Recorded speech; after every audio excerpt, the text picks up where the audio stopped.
Hello students, welcome to Arihant Padhaku. I am your biology mentor Smriti Pandey. बच्चों आज हम लोग discuss करने वाले हैं बायोलॉजी का सैम्पल पेपर टर्म 2 का जो सीबीएसई ने रिलीज किया है। सबसे पहली बात कि इसमें क्वेश्चंस जो हैं वो बहुत इजी हैं और कई क्वेश्चन हम लोगों ने क्लास में भी सॉल्व किया था, तो उसी पे हम लोग को देखना है। कुछ चीज़ें बता दे रहे हैं आपको जिससे आप एग्जाम में अच्छे मार्क्स गेन कर सकते हो। सबसे पहली चीज़ कि आप जो भी चीज़ लिखो वो क्लियर लिखो और पॉइंट में लिखो, और दूसरी चीज़ जैसे कुछ इंपॉर्टेंट है तो उसको आप हाईलाइट कर दीजिए, ब्लैक पेन से कर दीजिए, अंडरलाइन कर दीजिए। कॉपी का प्रेजेंटेशन बहुत ज़्यादा इंपॉर्टेंट होता है क्योंकि एग्जामिनर जब कॉपी चेक करता है तो वहाँ वो आपको नहीं देखता, वहाँ सिर्फ आपकी कॉपी होती है। तो आपने किस स्टाइल में लिखा है, किस पैटर्न में लिखा है, ये चीज़ें काफ़ी मैटर करती हैं। तो ये कुछ बेसिक टिप्स थे जो आपको बता दिया। चलिए हम लोग स्टार्ट करते हैं अपना पेपर। सबसे पहले जनरल इंस्ट्रक्शंस दिए हैं, इसमें सारे क्वेश्चंस कहें कंपलसरी है, all questions are compulsory. Now ये जो क्वेश्चन पेपर है इसमें 3 सेक्शन है, A B and C, 3 section है जिसमें ओवरऑल 13 क्वेश्चंस हम लोग को मिलेंगे और सारे क्वेश्चंस करना कंपलसरी है। नाउ सेक्शन ए जो है इसमें 6 क्वेश्चन है 2 मार्क्स के, मतलब 6 × 2 आपका हो जाएगा 12। चलो 12 मार्क्स यहाँ से मिल जाएंगे। सेक्शन बी जो है इसमें 6 क्वेश्चन है और 3 मार्क्स का है, मतलब 6 × 3, तो ये हो जाएगा 18। ठीक है। अब सेक्शन सी, तो ये भाई केस बेस्ड क्वेश्चन है और ये 5 मार्क्स का क्वेश्चन है, मतलब एक क्वेश्चन यहाँ से आपको करना है और वो हो जाएगा 5। तो 12 + 18 + 5 ओवरऑल आपके हो गए 35 मार्क्स। तो ये पेपर आपका सिर्फ और सिर्फ 35 मार्क्स का है।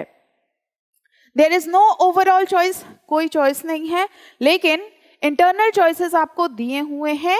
कुछ क्वेश्चंस में a student has to attempt only one of the alternative in such question, उसमें से कोई एक ऑल्टरनेटिव चूज करना है और उसे करना है।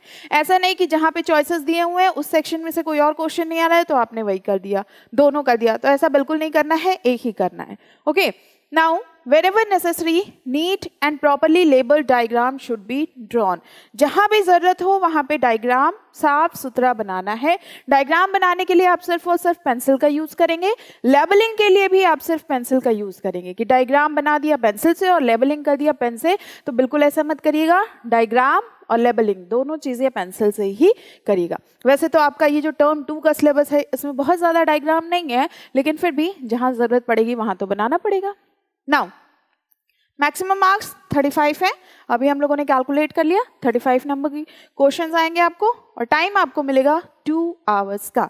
तो इस क्वेश्चन को आप बैठ के प्रैक्टिस भी कर सकते हो कि क्या 2 आवर्स में आप ये पूरा पेपर सॉल्व कर सकते हो, और उसके बाद उसका रिवीजन भी करना होगा, चेक करना होगा भाई कि कहीं कुछ छूट तो नहीं गया है। तो एक बार कॉपी सबमिट करने से पहले जरूर चेक कर लीजिएगा कि कहीं स्पेलिंग मिस्टेक या फिर कहीं सेंटेंस मिस्टेक या डायग्राम में कुछ मिस्टेक तो नहीं हो गया है, दैट इज इम्पॉर्टेंट।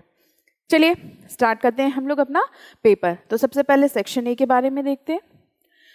सबसे पहला क्वेश्चन है, humans have innate immunity for protection against pathogen that may enter the gut along with food. What are the 2 barriers that protect the body from such pathogen? हमारी जो body होती है, humans की जो body होती है, हमारे पास इनेट इम्यूनिटी होती है ना, इंटरनल इम्यूनिटी होती है जो प्रोटेक्शन करती है हमारी पैथोजन के अगेंस्ट। जैसे कोई बैक्टीरिया है, कोई वायरस है, कोई भी माइक्रो ऑर्गेनिज्म अगर एंटर कर रहा है तो उससे प्रोटेक्ट करती है। कैसे करती है? That may enter the gut along with food. अगर जैसे आपको पता है मैक्सिमम नंबर के जो माइक्रो ऑर्गेनिजम्स हैं, ये पैथोजन है, ये हमारे फूड या वाटर से ही हमारी बॉडी में जाते हैं। ठीक है। नाउ 2 बैरियर्स बताने हैं जो प्रोटेक्ट करते हैं हमारी बॉडी को ऐसे पैथोजन से। तो सबसे पहली बात, बैरियर होते कितने हैं? बैरियर जो होते हैं वो 4 होते हैं, लेकिन यहाँ पे आपको सिर्फ 2 ही बैरियर बताने। तो सबसे पहली चीज, बहुत कहानी लिखने की जरूरत नहीं है, सिर्फ टू द पॉइंट आपको आंसर करना है, मिल जाएगा आपको number. Let's see, innate immunity is inherited type of immunity and it protect an organism from birth throughout the life. innate immunity होती कैसी है? सो innate immunity जो होती है ये inherited होती है, मतलब एक जनरेशन से दूसरी जनरेशन में पास होती है और किसी भी ऑर्गेनिज्म को ये प्रोटेक्ट करती है through out the life time में। जो भी उसके साथ मतलब कोई प्रॉब्लम जैसे डिजीज होती है तो उससे उनका प्रोटेक्शन होता है। It is not specific to particular pathogen and consist of 4 types of barrier. किसी पर्टिकुलर पैथोजन के लिए ये स्पेसिफिक नहीं होते, लेकिन 4 टाइप के बैरियर्स होते हैं। लाइक फिजिकल होते हैं, फिजियोलॉजिकल होते हैं, सेल्यूलर होते हैं और साइटोकाइन होते हैं। 4 बैरियर होते हैं। अब इन चारों में से सिर्फ 2 ही आपको लिखना है, 3-4 नहीं लिखना है। The 2 innate immunity barrier that protect our body against the pathogen which enters the gut of humans along with the food are as follow। यहाँ पे लिखा हुआ है। तो सबसे पहले फिजिकल बैरियर है, दूसरा फिजियोलॉजिकल बैरियर है। तो फिजिकल बैरियर क्या होगा भाई? फिजिकल बैरियर आपकी स्किन हो सकती है ना, ये ट्रैप करती है, माइक्रो ऑर्गेनिजम्स को अंदर नहीं जाने देती। Let's see, mucus coating of epithelium lining the gastrointestinal tract help in trapping microbes entering our body। दूसरी चीज स्किन के अलावा म्यूकस भी होता है। म्यूकस क्या करता है? एपिथेलियम लाइन की कोटिंग होती है गैस्ट्रोइंटेस्टाइनल ट्रैक्ट में, और ये हेल्प करते हैं, जैसे ही माइक्रोब्स अंदर जाने की कोशिश करते हैं तो म्यूकस उसको ट्रैप कर लेते हैं, हमारी बॉडी के अंदर नहीं जाने देते हैं उसको, वहां पे उनका ट्रैप हो जाता है। जैसे रैट ट्रैप होता है ना, चूहा पकड़ने वाला, तो जैसे वो एंटर करता है हमें पता होता है वो किस रास्ते जाने वाला है, तो हम लोग वहीं लगा देते हैं। अब जैसे वो एंटर करता है तो वो उसमें फंस जाता है। सेम वैसे ही म्यूकस भी होता है कि ये बॉडी में एंटर करने की तो कोशिश करता है, लेकिन म्यूकस उसको पहले ही पकड़ लेता है, जकड़ लेता है। फिजियोलॉजिकल बैरियर, तो भाई ये तो एसिड होता है स्टमक में, है ना, हमारी बॉडी में स्टमक में एसिड होता है, इसका पीएच लगभग 1.8 के लगभग होता है। अब आप सोचो कितना हाईली एसिडिक होता है। Saliva in the mouth prevent microbial growth, जैसे एसिड है हमारे स्टमक में, तो ये क्या करते हैं, जैसे ही कोई माइक्रो ऑर्गेनिज्म जाएगा तो एसिड उसको किल कर देता है। इतना हाईली एसिडिक होता है, सोचिए अब वहां माइक्रो ऑर्गेनिज्म किल नहीं हो जाएंगे? डेफिनेटली किल हो जाएंगे भाई। उसके बाद सलाइवा होता है हमारे माउथ में, हमारे माउथ में सलाइवरी ग्लैंड्स के थ्रू सलाइवा सिक्रीट होता रहता है, तो ये सलाइवा भी जो होता है ये प्रिवेंट करता है माइक्रोबियल ग्रोथ को। जो माइक्रो ऑर्गेनिजम्स की ग्रोथ होती है वो उनको किल कर देते हैं सलाइवा। तो देखा आपने, सिर्फ इतना सा आंसर लिखना था और इस पे आपको 2 नंबर मिल जाते। बहुत ज़्यादा कहानी लिखने की कोई भी ज़रूरत नहीं, क्योंकि एग्जामिनर फोकस होता है, वो कहानी पढ़ने में बिल्कुल भी इंटरेस्टेड नहीं होता है। पॉइंट वाइज आप लिख दिए, उसने पढ़ लिया और नंबर मिल गया आपको, दैट्स इट। इतना सा काम होता है। लेकिन बच्चे जब बहुत ज़्यादा कहानी लिख देते हैं then they are not interested to check. चलिए नेक्स्ट क्वेश्चन पे आते हैं। A patient admitted in ICU was diagnosed to have suffered from myocardial infarction. The condition of coronary artery is depicted in the image below. Name 2 bioactive agent and their mode of action that can improve these condition. कह रहे हैं एक patient है जो admit है ICU में, ठीक है। अब ये उसका वो सफर्ड है मायोकार्डियल इन्फ्रैक्शन से। कंडीशन ये है कि जो कॉरोनरी आर्टरी है उसको डिपिक्ट की गई है इस इमेज में।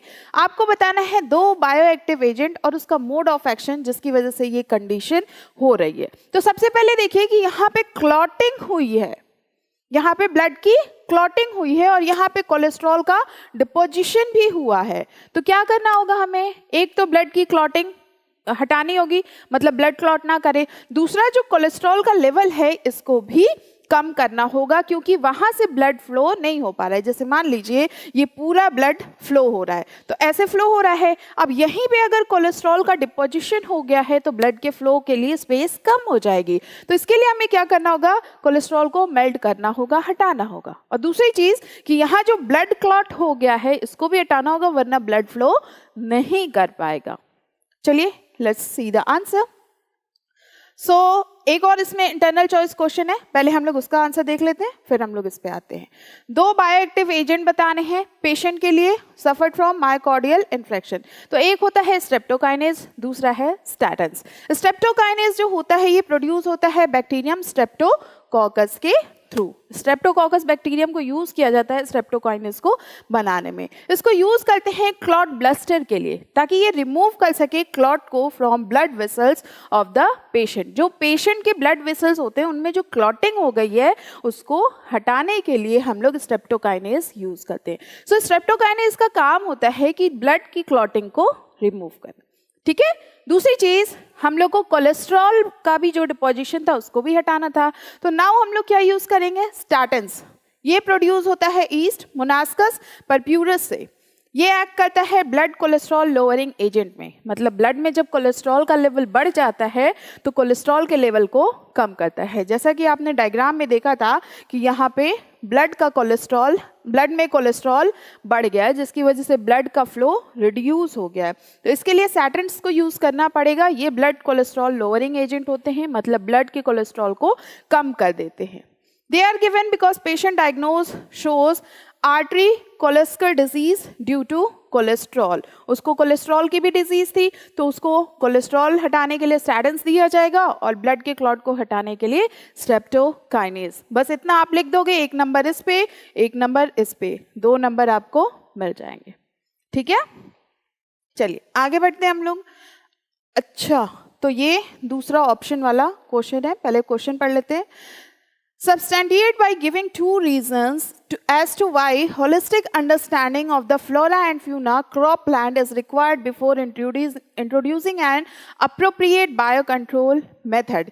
कह रहे हैं कि ये बताना है हमें रीज़न कि कहीं भी किसी बायो कंट्रोल मेथड को अप्लाई करने के पहले वहाँ के फ्लोरा और फ्यूना के बारे में जानना ज़रूरी होता है। तो ये क्यों जानना ज़रूरी होता है, इसके बारे में आप बताइए।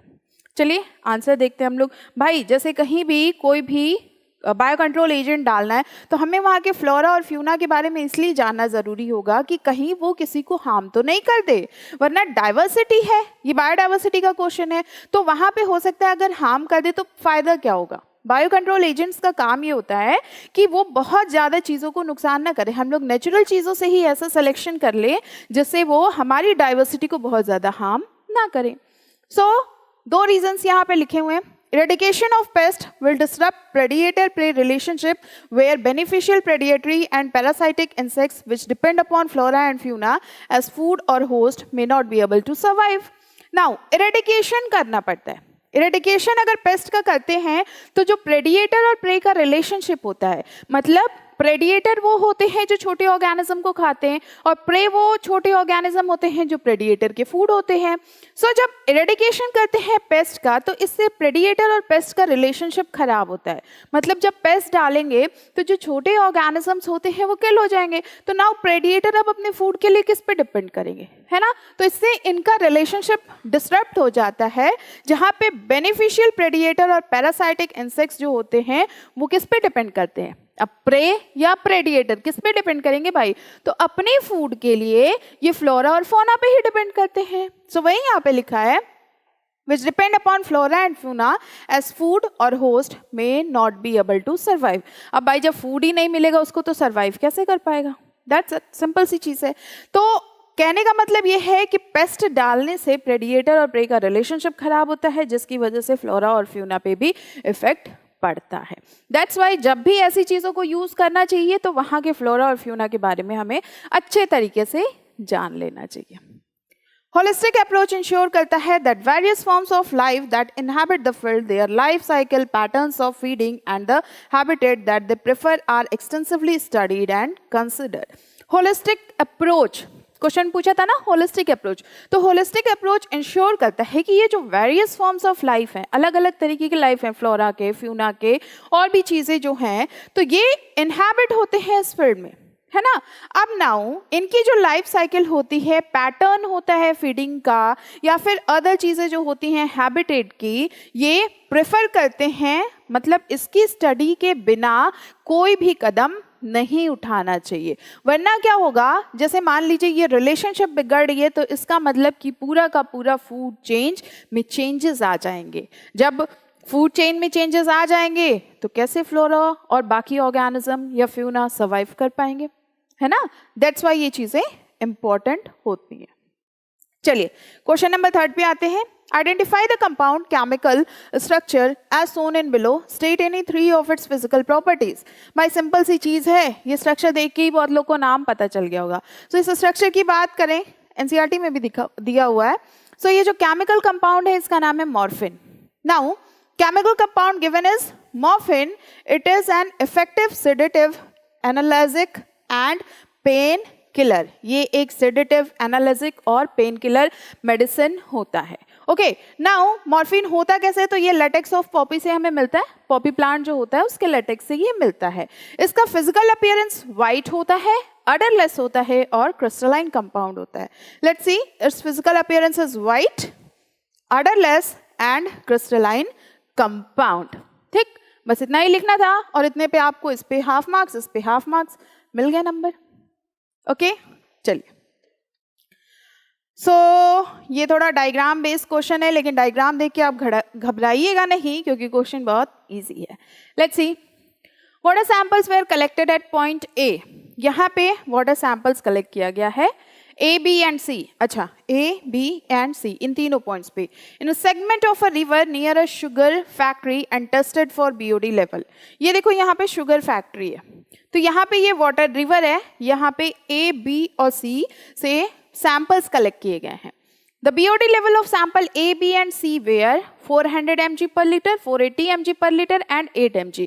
मतलब ए पे है 400 mg पर लीटर और बी पे है 480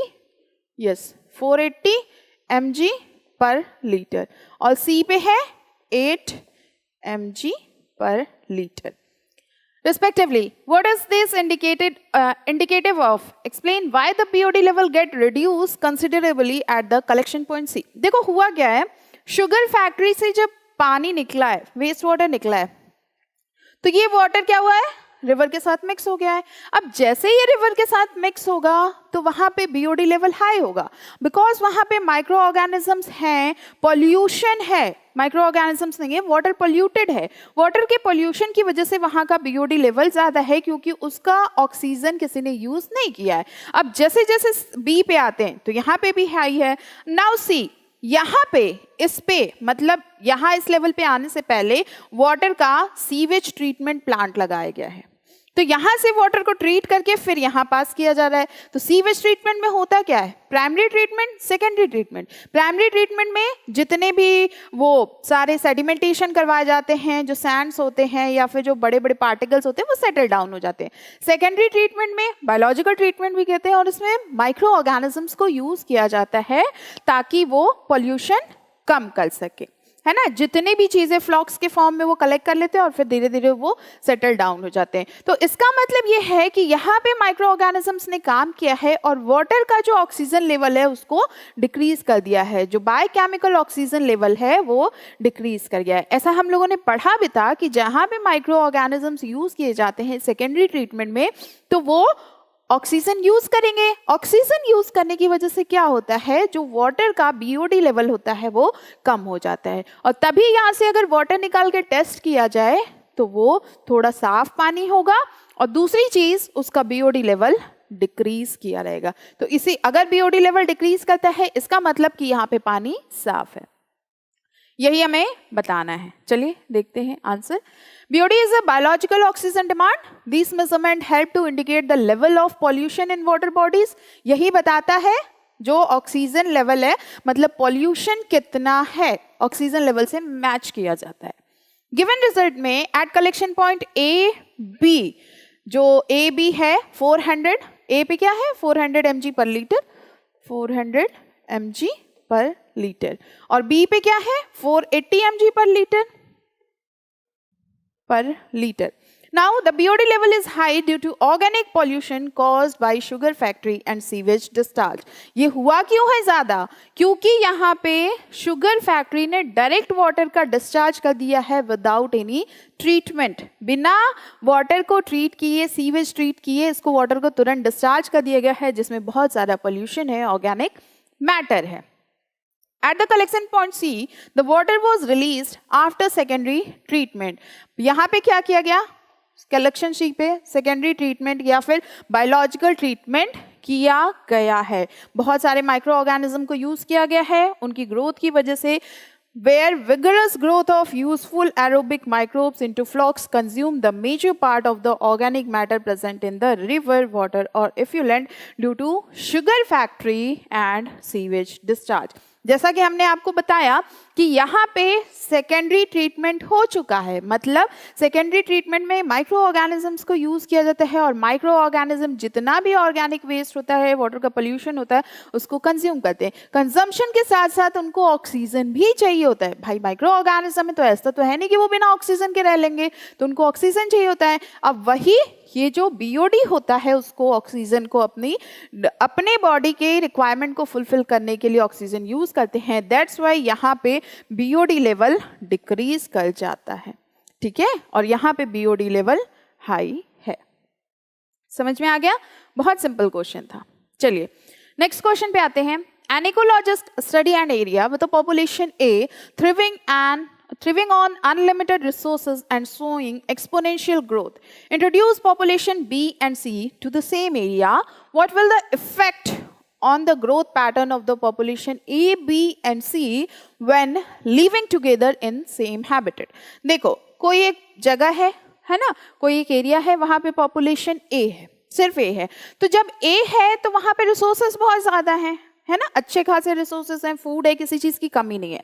वाइल जब वहां पे इनकॉर्पोरेट कर दिया गया है पॉपुलेशन बी और सी को, तो क्या होगा भाई? फाइट होने लगेगी। मैं बड़ा, मैं खाऊंगा, मैं रहूंगा, मेरा घर है, तो ये सब फाइट करने लगेंगे। तो क्या होगा? रिसोर्सेज की रिक्वायरमेंट कम हो जाएगी। और यहाँ पे ये वो कंडीशन है कि यहाँ पे सिर्फ वही सफर कर सकता है, मतलब वही स्टैंड कर सकता है जो ज्यादा हेल्दी होगा या ज्यादा ताकतवर होगा। लड़ाई में यही तो होता है, जो ज्यादा पावरफुल होता है वही सिर्फ जीत पाता है। सेम यहाँ पे यही चीज है। सी The effect on the growth pattern of the population A, B and C when living together in the same habitat and on same resources will lead to competition. क्या बढ़ जाएगा? कंपटीशन बढ़ जाएगा। जैसे जैसे ये सिर्फ एक ऑर्गेनिज्म है या एक ही टाइप के हैं तो कोई प्रॉब्लम नहीं है, उस पर्टिकुलर एरिया में उन्हीं का राजा है, वही राजा है, कोई प्रॉब्लम नहीं वहाँ। लेकिन जब बी और सी आ गए तो कहेगा मैं बड़ा, मैं खाऊंगा, ये मेरा घर है, तो सब में लड़ाई हो जाएगी। अब लड़ाई होगी तो क्या होगा? कंपटीशन बढ़ गया, है ना। Now, the individual of all three population A, B and C will compete for same resources and eventually the fittest individual will survive and reproduce. कहने का मतलब वही है कि A, B, C में कंपटीशन होने लगेगा। जब कंपटीशन होगा तो ये क्या करेंगे? कुछ पर्टिकुलर एक ही रिसोर्सेज है, उसी के लिए कंपटीशन हो रहा है। अब कंपटीशन होने की वजह से जो ज्यादा तगड़ा होगा, जो ज्यादा स्ट्रांग होगा, वही सरवाइव कर पाएगा और रिप्रोड्यूस कर पाएगा, है ना। नाउ ये जो फिनोमिना है इसे कहते हैं survival of the fittest. That phenomena is known as survival of fittest. जो सबसे फिट होगा वही सर्वाइव कर सकता है। The resources for growth will then become finite and limiting and population growth will become realistic. Now इसे क्या कह रहे हैं? जो resources हैं growth के वो क्या हो जाएंगे? इन तीनों में बढ़ जाएंगे तो लिमिटेड हो जाएगा। अब लिमिटेड फाइनाइट हो जाएगा और पॉपुलेशन को भी लिमिट करने लगेगा एंड इट बिकम रियलिस्टिक या फिर लॉजिस्टिक। रियलिस्टिक या लॉजिस्टिक हो जाएगा ये। चलिए आगे बढ़े हम लोग। क्वेश्चन है यहाँ पे भी दो चॉइसेस हैं। पहला देखते हैं।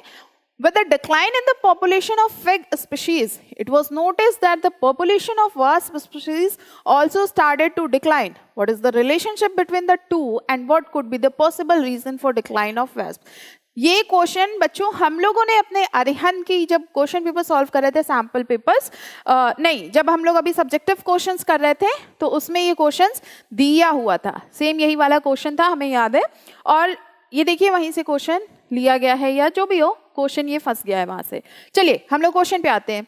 ये कह रहे हैं with the decline in population of fig species, कह रहे हैं अगर फिग और ये वास्प, देखो फिग क्या है? स्पीशीज है और वास्प क्या है? एक इंसेक्ट है। मतलब वास्प जो होता है वो पॉलिनेटर होता है, पॉलिनेशन का काम करवाता है फिग से। और क्या होगा कि जब मान लीजिए किसी एक का पॉपुलेशन डिक्लाइन कर रहा है तो दूसरे का भी तो होगा, क्योंकि फिग क्या करता है? फिग वास्प को न्यूट्रिएंट्स और शेल्टर प्रोवाइड करता है, वाइल वास्प क्या करते हैं? फिग का ये पॉलिनेशन करवाते हैं। तो दोनों का काम चल रहा है। वाइल अगर दोनों में से कोई एक कम होगा तो दोनों की पॉपुलेशन पे इफेक्ट पड़ेगा। तो कह रहे हैं it was notice that the population of wasp species also started to decline. जब फिग डिक्रीज कर रहा है, डिक्लाइन कर रहा है, तो वास्प की स्पीसीज भी डिक्लाइन कर रही है। What is the relationship between the two and what could be possible reason for decline of wasp? क्या इनके बीच का रिलेशनशिप क्या है? तो भाई इनके बीच का रिलेशनशिप म्यूचुअलिज्म है या सिम्बायोटिक एसोसिएशन है ना? ये दोनों चीजें हैं। और पॉसिबल रीजन क्या है डिक्लाइन का? तो उसको ना फूड मिल रहा है ना शेल्टर मिल रहा है, तो वो कैसे सर्वाइव करेगा? See the relationship between fig tree and wasp show mutualism. जैसा कहा हमने, ये म्यूचुअलिज्म होते हैं, मतलब म्यूचुअली दोनों एक दूसरे के साथ जुड़े होते हैं और काम करते रहते हैं। उसका भी प्रॉफिट है, उसका भी प्रॉफिट है। अब जब इसमें से एक खत्म हो रहा है, दूसरा कैसे सर्वाइव कर पाएगा? It's not possible. The wasp will searching for sites to lay its egg, pollinate the fig inflorescence. Wasp क्या करते हैं? साइट सर्च करते हैं अपने एग ले करने के लिए। तो फिग उनको एक एरिया देता है कि चलो भाई तुम आ जाओ मेरे फ्लावर्स पे, इनका पॉलिनेशन भी करवा देना और तुम एग ले कर देना। और जैसे जैसे इनके एग में से निकलते हैं ऑर्गेनिज्म ऑफ स्प्रिंग्स, तो वो उनको न्यूट्रिएंट भी प्रोवाइड करते हैं। So on the other hand, fig not only provide shelter, कह रहे हैं fig सिर्फ shelter ही नहीं provide करते हैं for oviposition of wasp, but also allow its larva to feed on seeds. larva को भी nutrient वही feed provide करते हैं, nutrition provide करते हैं। With the decline in population of fig, wasp loses its sources of food and shelter. अब जब decline करेगा, fig की species decline करेंगी, तो ये wasp कहाँ जाएंगे? वास्प कहाँ जाएंगे अपने एग को ले करने के लिए? उनके लार्वा का नरिशमेंट कौन करेगा? शेल्टर कौन प्रोवाइड करेगा? दैट्स वाई जब फिग की स्पीशीज डिक्रीज हो रही है, डिक्लाइन कर रही है, देन वास्प भी जो है वो डिक्रीज कर रहा है और डिक्लाइन कर रहा है। इतना लिख दोगे 2 नंबर मिल जाएगा। ठीक, चलिए और इसमें चॉइस वाले क्वेश्चन थे, दूसरे पे आते हैं हम लोग। With the increase in the global, देखिए बच्चों हम सारे क्वेश्चंस करवा दे रहे हैं कि अगर किसी को ये पसंद तो ये कर लेना, ये पसंद तो ये कर लेना, वैसे आपको आंसर मिल जाए। दूसरी चीज, अगर आपसे पूछा जाएगा तो सिर्फ एक ही आंसर करना है, ये नहीं कि आपने भी दोनों कर देना है। नहीं, या तो ये करिए या ये करिए, दोनों करने से कोई मतलब नहीं है। चलिए, with the increase in global temperature, the inhabitants of Antarctica are facing fluctuation in the temperature. Out of the regulator and conformers, which of the two will have better chances of survival? Give 2 adaptations that support them to survive in ambient environment. Give 1 suitable example. कह रहे हैं कि जैसे जैसे global temperature बढ़ रहा है, तो इनहैबिटेंट है जो अंटार्कटिका रीजन का, उनको प्रॉब्लम हो रही है, फ्लक्चुएशन हो रहा है वहां टेम्परेचर में। अब रेगुलेटर्स और कन्फर्मर्स कौन है जो सर्वाइव कर पाएंगे? इनमें से किसके बेटर चांसेस हैं सर्वाइवल के? 2 अडेप्टेशंस बताने हैं जो सपोर्ट करें इन एम्बिएंट एनवायरनमेंट में, इसमें सर्वाइव कर पाए, और सुटेबल एग्जाम्पल भी देना है हमें। सो सी, रेगुलेटर्स जो होते हैं ये बेटर अडेप्टर होते हैं और इनके चांसेस हैं कि ये सर्वाइव कर जाएंगे। Regulators will be better adapted when allowed to inhabit Antarctica. ये क्यों होता है? क्योंकि रेगुलेटर्स ऐसे ऑर्गेनिजम्स होते हैं जिनके पास एबिलिटी होती है relatively constant internal environment by physiological and behavioural means, मतलब बाहर से अपने इंटरनल के टेम्परेचर को मेंटेन कर सकते हैं, है ना। अब देखो इसमें जैसे बर्ड्स आते हैं, मैमल्स आते हैं, हम लोग भी आते हैं, तो बाहर के टेम्परेचर का बहुत ज़्यादा अगर चेंज हो रहा है फिर भी हम लोग अपने बॉडी के टेम्परेचर को मेंटेन कर लेते हैं। जैसे गर्मियों के दिनों में क्या होने लगता है? स्वेटिंग होने लगती है, तो बॉडी का टेम्परेचर मेंटेन है। विंटर सीजन में क्या कर लेते हैं हम लोग? कवर अप कर लेते हैं, या जो मान लीजिए बाहर ऑर्गेनिजम्स रहते हैं तो वो भी उनमें फर की ग्रोथ हो जाती है जिसकी वजह से वो प्रोटेक्शन प्रोवाइड हो जाते हैं इनको। तो ये जो चीज़ है, रेगुलेटर्स जो है इनके ज़्यादा चांसेस होते हैं सर्वाइवल के, क्योंकि ये अडॉप्ट कर लेते हैं, और जो अडॉप्ट करेगा वही सर्वाइव करेगा, है ना। जो चेंजेस को अडॉप्ट करता है वही सर्वाइव कर पाता है। These organisms shows 2 adaptation, that is a constant body temperature, एक तो constant body temperature मतलब thermoregulation, और दूसरा constant osmotic concentration, osmotic concentration भी constant रहता है। दूसरी, regulator in the environment include all birds and mammals, जितने भी बर्ड्स हैं, मैमल्स हैं, सब इसी की कैटेगरी में आते हैं और वो रेगुलेटर्स होते हैं और सर्वाइव कर जाते हैं। आपने खुद भी देखा होगा, जैसे पहले से अगर सुना हो आपने, तो हमारे ग्रैंड पेरेंट्स या पेरेंट्स कहते हैं पहले गर्मियाँ इतनी नहीं पड़ती थी, आजकल गर्मियाँ ज़्यादा पड़ने लगी, तो भी हम लोग तो सर्वाइव कर रहे हैं ना, हम लोग सर्वाइव कर रहे हैं। इसका मतलब कि हम लोग रेगुलेटर्स हैं, हम लोग चेंजेस को अडॉप्ट कर लिए हैं और सरवाइव कर रहे हैं। तो जो सर्वाइवल के लिए अडेप्टेशन बहुत ज़्यादा ज़रूरी है। ठीक, तो ये आपका सेक्शन ए कंप्लीट हो गया है। अब हम लोग आते हैं सेक्शन बी पे।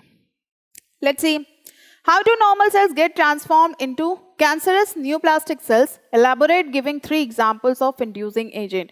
बहुत इजी क्वेश्चन है बच्चों। कह रहे हैं जो नॉर्मल सेल्स है ये कैंसरस सेल में कैसे कन्वर्ट हो जाते हैं, न्यूप्लास्टिक सेल में। हमें इलैबोरेट करना है 3 एग्जांपल्स ऑफ इंड्यूसिंग एजेंट। ठीक, और दूसरा क्वेश्चन है, चलिए इसको बाद में पढ़ेंगे, पहले पहला वाला देख लेते हैं। सो जो ट्रांसफॉर्मेशन होता है नॉर्मल सेल्स का कैंसरस न्यूप्लास्टिक सेल में, इसमें कुछ एजेंट्स होते हैं, फिजिकल, केमिकल, बायोलॉजिकल चीजें होती हैं जिनकी वजह से डैमेज होता है और cancerous cell, normal cell cancerous cell बन जाती हैं। अब ये होता कैसे है? तो सबसे पहली बात, रेडिएशंस आप जानते होंगे, है ना। एक होते हैं आयनाइजिंग रेडिएशन, एक होते हैं नॉन आयनाइजिंग रेडिएशन। तो जो आयनाइजिंग रेडिएशन होते हैं जैसे एक्सरे, गामा रेज, इनके कांटेक्ट में आने से नॉर्मल सेल्स जो होते हैं उनके डीएनए डैमेज हो जाते हैं और उसकी वजह से वो कैंसर सेल्स बन जाते हैं। दूसरी चीज, नॉन आयनाइजिंग में यूवी रेज, अल्ट्रावायलेट रेज होते हैं, तो इनकी वजह से भी normal cells cancerous neoplastic cells में कन्वर्ट हो जाते हैं। जब यूवी रेज बॉडी पे पड़ती है या किसी भी सेल पे पड़ती है, then it converted into cancerous cell. Chemical carcinogen जो प्रेजेंट होते हैं टोबैको स्मोक में, जो लोग टोबैको खाते हैं, स्मोक करते हैं, तो उसकी वजह से जो धुआं निकलता है उसकी वजह से क्या होता है, कैंसर के चांसेस बढ़ जाते हैं, क्योंकि उसके पास कार्सिनोजेंस प्रेजेंट होते हैं जो कैंसर कॉज करते हैं। तो ये भी एक रीजन है। और तीसरी चीज, सेल्यूलर ऑन्कोजीन, ये बायोलॉजिकल है, ये फिजिकल है, ये दोनों फिजिकल है, ये केमिकल है और ये बायोलॉजिकल है। सेलुलर ऑन्कोजीन या फिर प्रोटो ऑन्कोजीन, ये क्या होते हैं, एक्टिवेटेड होते हैं कुछ सर्टेन कंडीशंस में। जैसे वायरस का जो ऑन्कोजीन होता है वो ट्रांसफर हो जाता है नॉर्मल सेल में और फिर उसी के मैकेनिज्म को फॉलो करता है, then it causes cancer, cancer cells बन जाते हैं। So when activated under certain condition cause cancer, viruses with oncogene can transform normal cells to cancerous cell. Viruses जो होते हैं इसमें ऑन्कोजिन, जो उनका वायरस का जो ऑन्कोजीन होता है, जिनके पास, जो इन वायरस के पास ऑन्कोजीन होते हैं, वो ट्रांसफर कर देते हैं नॉर्मल सेल को। अब कर दिया तो क्या करेंगे, सेल उसी के मैकेनिज्म, मतलब अपना मैकेनिज्म वो काम करते रहते हैं। इनके पास नया जेनेटिक मटेरियल आ गया है जो कि कैंसर कॉजिंग है। तो अब जब ये सेल डिवाइड होंगे, यहाँ से जब सेल का डिवीजन होगा, then it form cancerous cell, और कैंसर सेल बनते जाएंगे, फिर बनते ही चले जाते हैं। ठीक है, सो ये इसका आंसर है। चलिए ऑप्शन पे आते हैं। A person is suffering from high fever grade, which symptom will help to identify he is suffering from typhoid, pneumonia और मलेरिया। कह रहे हैं एक पर्सन है कि सफर है वो हाई फीवर से। अब हमें ये बताना है कि उसको टाइफॉइड है, निमोनिया है या मलेरिया है। तो व्हाट वी डू, आपको यहाँ तीनों के सिम्टम्स लिखने पड़ेंगे, टाइफॉइड के, निमोनिया के और मलेरिया के। जब आप तीनों के सिम्टम्स लिख दोगे, आपको पता होगा, then you can easily identify की प्रॉब्लम क्या है। सिर्फ फीवर तो तीनों में होता है ना। चलिए आते हैं हम लोग। तो सबसे पहले पर्सन जो है सस्टेन कर रहा है फीवर को 39 to 40 degree Celsius. Weakness, stomach pain, typhoid में क्या होता है, वीकनेस फील होने लगती है, फीवर कई दिन तक कंटिन्यू रहता है या वीक्स तक या मंथ्स तक कंटिन्यू रहता है। तो उसकी वजह से बॉडी में वीकनेस फील होने लगती है, कॉन्स्टिपेशन होने लगता है, उसके साथ साथ लॉस ऑफ एपेटाइट होने लगता है, भूख नहीं लगती है, स्टमक पेन होने लगता है, हेडेक होने लगता है। और ये सारी चीज़ें शो करती हैं, this all is a symptom of typhoid. ये सब शो कर रहा है कि इस पर्सन को टाइफॉइड है। नाउ दूसरा केस क्या था भाई, निमोनिया का। तो निमोनिया में क्या होता है, चिल्स होते हैं, कफ होता है, कुछ मतलब सर्दी लगती है, दिस टाइप का, हेडेक भी होता है, लिप्स और फिंगर्स जो होते हैं वो टर्न हो जाते हैं ग्रे से ब्लूइश। जो ये फिंगर्स होते हैं, फिंगर्स ये ग्रे कलर से ब्लू कलर में कन्वर्ट होने लगते हैं, चेंजेस होने लगता है नेल्स के कलर का। इसका मतलब है the person is suffer from pneumonia. यहाँ पे भी फीवर है, इसमें भी फीवर है, और बाकी जो थर्ड कंडीशन है मलेरिया, इसमें भी फीवर है, लेकिन कुछ और सिम्टम्स अलग अलग हैं। मलेरिया के केस में देखते हैं, अगर पर्सन को चिल है, हाई फीवर है और recurring every 3 to 4 days, then it is malaria. 3 से 4 दिन के बाद रिपीटिशन हो रहा है फीवर का, हाई फीवर है और वो 3 से 4 दिन बाद रिपीटिशन हो रहा है, उसके साथ साथ चिल्स भी हैं, ठंडी भी लग रही है, हर और भी रीजंस हैं जैसे फीवर हो गया और फीवर रिपीट कर रहा है, तो इसका सिम्टम है कि ये मलेरिया है। ठीक है, 3 आंसर दे दिया, 3 नंबर मिल गए, 1 2 3। सिंपली आपको सिर्फ सिम्टम्स बताने थे।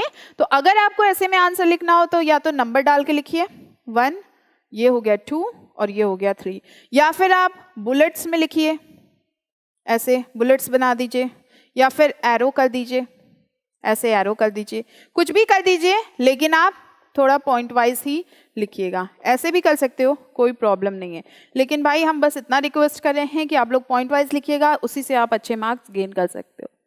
Come to the next question number 8. Recognition of an antigenic protein of a pathogen or exposure to a pathogen occurs during many types of immune response, including active immunity and induced active immunity. Specify the type of response elected when human being get encountered by a pathogen. सी होता क्या है, जब हमारी body में कोई भी pathogen enter करता है तो हमारी बॉडी उस टाइम पे स्लो काम करती है। उसको मतलब पैथोजन को पहले आइडेंटिफाई करती है, देन उसके अगेंस्ट एंटीबॉडी बनाती है। तो ये जो प्रोसेस होता है ये थोड़ा स्लो होता है।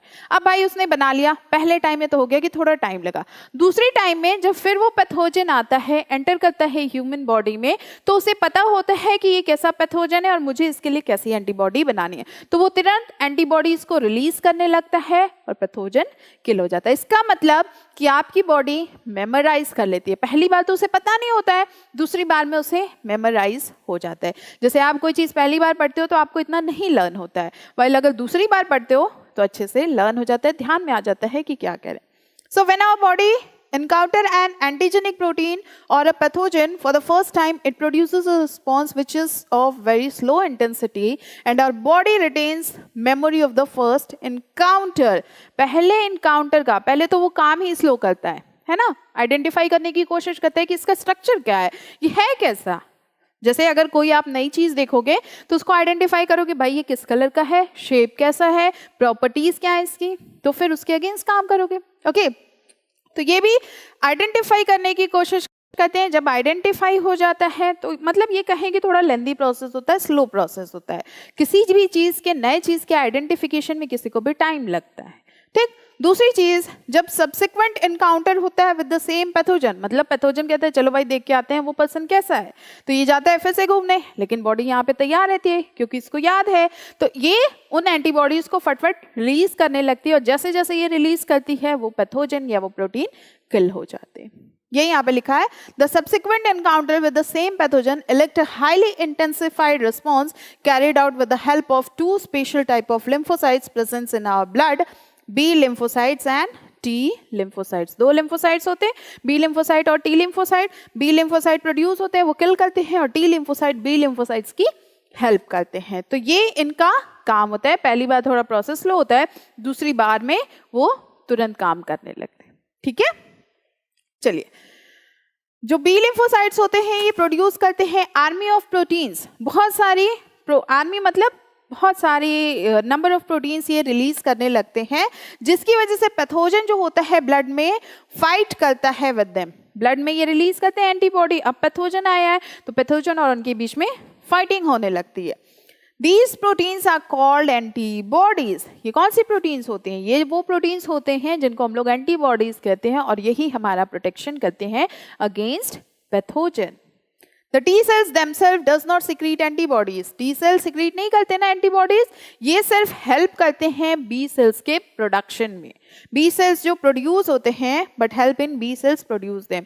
एंटीबॉडीज के प्रोडक्शन में B cell जब एंटीबॉडीज का प्रोडक्शन करता है तो T cells उसमें हेल्प करते हैं। इतना सा काम है आपको, और इस पे आपको 3 नंबर मिल जाएंगे। पहली बात तो ये लिख देना, इस पे 1 नंबर, इस पे 1 नंबर, कि फर्स्ट मतलब पैथोजन कैसे एंटर करता है, उसके बाद इनका रिस्पॉन्स कैसा होता है, और थर्ड कि ये सेल्स कौन कौन से इन्वॉल्व होते हैं। दैट्स इट, इतना ही काम है। इस पे आपको 3 नंबर मिल जाएंगे। Okay, so next question is, in a pathological lab, a series of steps were undertaken for finding a gene of interest. Describe the steps or make a flow chart showing the process of amplification of these gene of interest. कह रहे हैं एक pathological lab में, एक lab में series of steps किया गया जिसमें gene of interest को find करना था.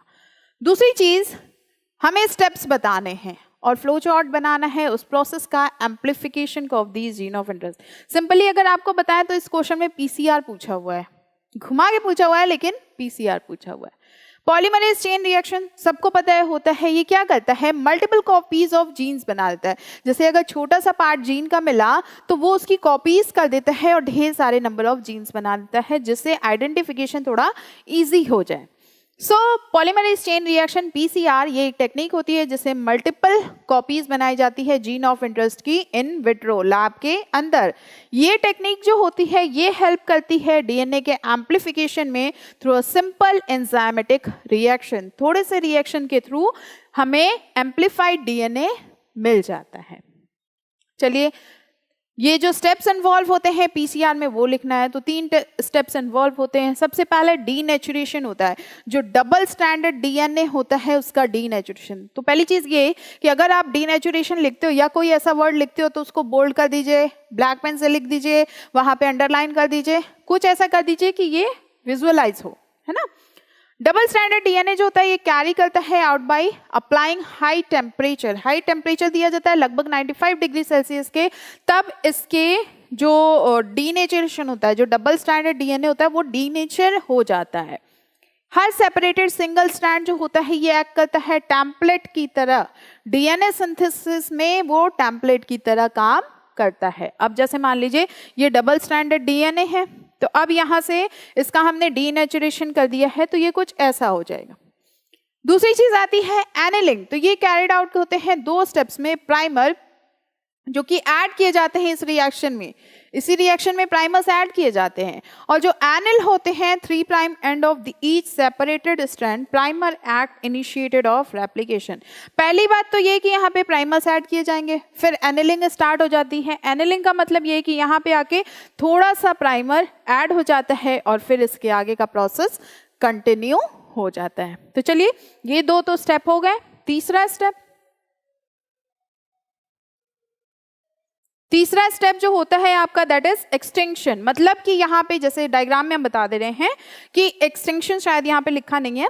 एक्सटिंक्शन जो होता है फिर वो डीएनए का कंटिन्यू रेप्लिकेशन होने लगता है और ये प्रोसेस आ जाता है. तो चलिए अब डायग्राम से समझा देते हैं. रीजंस ऑफ एम्प्लीफिकेशन, सबसे पहले डीनेचुरेशन होगा. ठीक है, डीएनए का एक पार्ट हुआ, ये ऊपर वाला, ये नीचे वाला. नाउ अब इसमें से क्या होगा, जैसे यहाँ पे थोड़ा सा डीनेचर हो गए, सेपरेट हो गए हैं. ओके, डीएनए के दोनों स्ट्रैंड्स जो है वो सेपरेट हो गए हैं. अब यहाँ पे एनिलिंग का प्रोसेस आता है. ये पहला है, ये दूसरा है और ये तीसरा है. तो एनिलिंग में क्या होता है, यहाँ प्राइमर आके अटैच हो जाता है और प्राइमर के अटैच होने की वजह से ये फिर अपना काम करने लगते हैं. देन इसके बाद डीएनए पॉलीमरेज, यहाँ पे टेक पॉलीमरेज एंजाइम को यूज किया जाता है. यही एक ऐसा टेक पॉलीमरेज होता है जो कि हाई टेम्परेचर पे सर्वाइव कर जाता है. सो टेक पॉलीमरेज को यूज करते हैं और फिर ये पूरा का पूरा एक्सटेंशन मतलब तो आप समझ ही रहे हो, बड़ा हो जाएगा, एक्सटेंड कर जाएगा, तो ये पूरा एक्सटेंशन हो जाता है. तो ये तीनों प्रोसेस को आपको मेंशन करना पड़ेगा. और उन्होंने डायग्राम पूछा तो डायग्राम आपको याद है पेंसिल से बनाना है, लेबलिंग भी पेंसिल से ही करनी है. ठीक है. सो 30 साइकिल्स के बाद एम्प्लीफाइड 1 बिलियन टाइम्स के बाद ये हमें पॉलीमरेज चेन रिएक्शन पूरा पीसीआर का हमें रिजल्ट मिल जाता है. दैट्स इट, इतना ही था इसमें. चलिए नेक्स्ट क्वेश्चन पे आते हैं. Question number 10. The evil quartet describe the rate of species extinction due to human activities. Explain how population of organism is affected by fragmentation of habitat. कह रहे हैं कि जो evil quartet है ये डिस्क्राइब करता है रेट ऑफ स्पीशीज का जो एक्सटिंक्शन हो रहा है उसको. जैसे कुछ स्पीशीज होती है ना, एक्सटिंक्ट हो जाती हैं, तो उनको ये डिस्क्राइब कर रहे हैं. कई सारी ह्यूमन एक्टिविटीज इनमें इन्वॉल्व होती हैं. जैसे कुछ लोग शिकार कर लेते हैं, बहुत सारी और चीज़ें होती हैं कि हम लोग फॉरेस्ट को कवर कर रहे हैं तो वहाँ के एनिमल्स एक्सटिंक्ट होते जा रहे हैं. तो हमें बताना है population of organism is affected by fragmentation habitat. दूसरा है इसी में, introduction of alien species has lead to environmental damage and decline to indigenous species. Give any example of how it was affected the indigenous species. कह रहे हैं कि अगर कोई जगह है, कोई हैबिटेट है, वहां पे एलियन स्पीशीज को इंट्रोड्यूस कर दिया गया है, तो एलियन स्पीशीज डालने की वजह से जो इंडिजीनियस स्पीशीज हैं वो डिक्लाइन कर जाएगी। मतलब वो स्पीशीज जो वहां पे पहले से रह रही हैं और एलियन स्पीशीज वो जो बाहर से लाई गई हैं, तो एलियन स्पीशीज को डाला गया है तो जो इंडिजीनियस स्पीशीज है, मतलब वो स्पीशीज जो वहां पहले से रह रही हैं वो खत्म होने लगती हैं, डिक्लाइन करने लगती हैं। सो इसका एक एग्जाम्पल बताना है। And could the extinction of stealer she cow and passenger pigeon be shaped by man? Give reason to support your answer. देखो तीनों अलग अलग क्वेश्चन है और तीनों का आंसर आपको करना है ABC फॉर्म में। तीनों पे एक एक नंबर है, 3 नंबर का है, एक एक नंबर है। तो सबसे पहले हमें इविल क्वाड्रेंट को डिस्क्राइब करते हैं। रेट ऑफ स्पीशीज का एक्सटिंक्शन बताना है कि क्यों हो रहा है।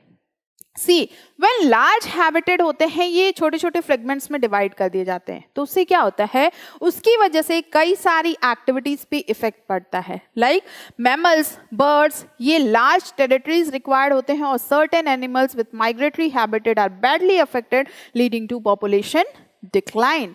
जब लार्ज हैबिटेट होता है और ये स्मॉल फ्रेगमेंट्स में तोड़ दिया जाता है, जिसकी वजह से फ्रेगमेंटेशन हो जाता है हैबिटेट का। अब इस वजह से कई सारी एक्टिविटीज जो होती हैं, जैसे मैमल्स की एक्टिविटी हो गई, बर्ड्स की एक्टिविटी हो गई, अदर एक्टिविटीज जो हो गई, वो काफी अफेक्ट होती हैं और इसके लिए लार्ज टेरिटरीज की रिक्वायरमेंट होती है।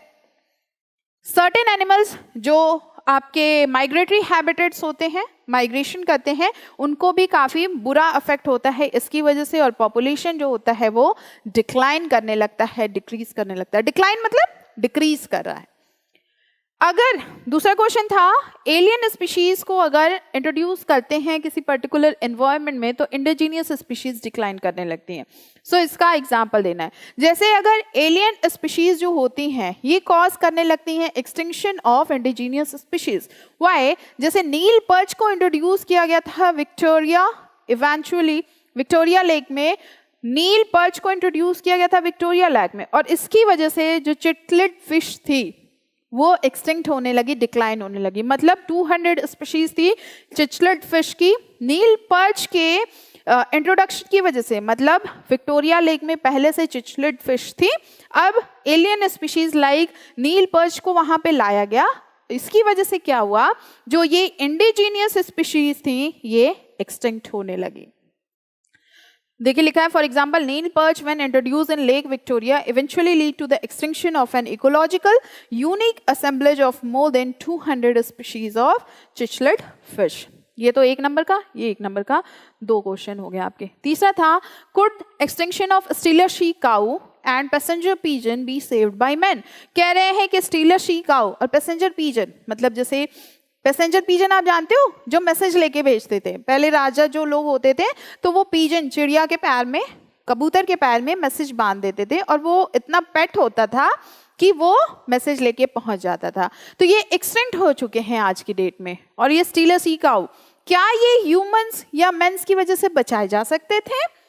Give reasons to support your answer. देखिए ह्यूमंस जो है ये बड़ा ग्रेडी है, हम लोग बड़े ग्रेडी हैं कि हम लोग अपनी चीज के लिए, अपने स्वाद के लिए किसी भी चीज को यूज कर लेते हैं, बट वी फॉरगॉट कि जितना ये एनवायरनमेंट हमारा है उतना ही हर स्पीशीज का है, चाहे वो बर्ड्स हो, चाहे आपके रेप्टाइल्स हो, चाहे काऊ हो, बफेलो हो, डॉग हो, फिशेस हो, जो भी हो, सबके हैं उतने ही। अगर दूसरी चीज देखें तो ये जो मतलब स्पीशीज है ये सिर्फ हमारे लिए ही नहीं है, चाहे वो प्लांट हो चाहे एनिमल्स हो, ये आगे की जनरेशन के लिए भी है कि वो भी देखें, वो भी समझें इनको, है ना। सो एक बात कही जाती है कि ये जो हम लोग चीज़ें एनवायरनमेंट को यूज़ करें ये हमारा अपना पुश्तैनी नहीं है, ये हमने अपने पीछे वाली मतलब आगे वाली जनरेशन से उधार ले रखी है। कहने का मतलब ये है कि जैसे जो घर होता है वो बना होता है तो वो हमारे पेरेंट्स बनाते हैं, तो उसको हम लोग कहते हैं पुश्तैनी है, मतलब पीढ़ी दर पीढ़ी चला रहा है, तो उस पर हमारा हक है ना। बट ये जो एनवायरनमेंट है इसमें हमारा राइट नहीं है, जितना हमारा है ये आगे वाली जनरेशन का भी है, और ये भी कहा जाता है कि उस जनरेशन से हमने ये उधार लिए, तो उधार की चीज़ों को ज़्यादा खराब नहीं करना चाहिए। So see, yes, humans have over exploited natural resources for their greed. अपने ग्रीड के लिए नेचुरल रिसोर्सेस को ओवर एक्सप्लॉइट किया गया है rather than need leading to extinction of these। अगर जितनी जरूरत हो, कह रहे हैं ना, ग्रीड था तो हम लोगों ने नीड को ज्यादा ही यूज कर लिया। तो अगर अपनी नीड के अकॉर्डिंग यूज करें, ग्रीडी ना हो, तो ये चीजें बच सकती थी। Steller sea cow and passenger pigeon animals, sustainable harvesting could have prevented extinction of these species। अगर sustainable harvesting करते हैं तो इन species को बचाया जा सकता था, but now they are extinct। Okay, so ये देखिए, ये भी diagram based question है। The image shown below is of sacred groves found in India। Explain how has human involvement helped in the preservation of these biodiversity rich regions। उसके बाद value of Z regression coefficient is considered for measuring the species richness of an area। The value of Z is 0.7 of area A and 0.15 of area B। Which area has higher species richness and steeper slope। देखो, पहली बात तो ये कि ये जो diagram है ये सेक्रेड ग्रूव का है। मतलब हमारे इंडिया में, हमारे कल्चर में प्लांट्स को भी काफ़ी अहमियत दी जाती है ना। उसकी भी काफ़ी लोग पूजा करते हैं, कुछ कल्चर से, रिलीजन से जोड़ दिया जाता है ताकि इनको बचाया जा सके। तो ये काफ़ी पुरानी चीज़ें हैं, लोग आज भी इनको फॉलो कर रहे हैं। आज भी कई इलाके, कई ऐसी जगह हैं या फिर जैसे जो लोग रहते हैं, जैसे ट्राइबल लोग हैं, तो वो लोग भी इनको काफ़ी प्रोटेक्शन प्रोवाइड करते हैं। उसके बाद गवर्नमेंट भी काफ़ी काम कर रही है कि जो सेक्रेड ग्रूव्स हैं उनको प्रोटेक्ट किया जा सके। सो ये हमें ये बताना है कि ये जो इमेज है ये शो कर रहा है सेक्रेड ग्रूव्स जो इंडिया में पाए जाते हैं।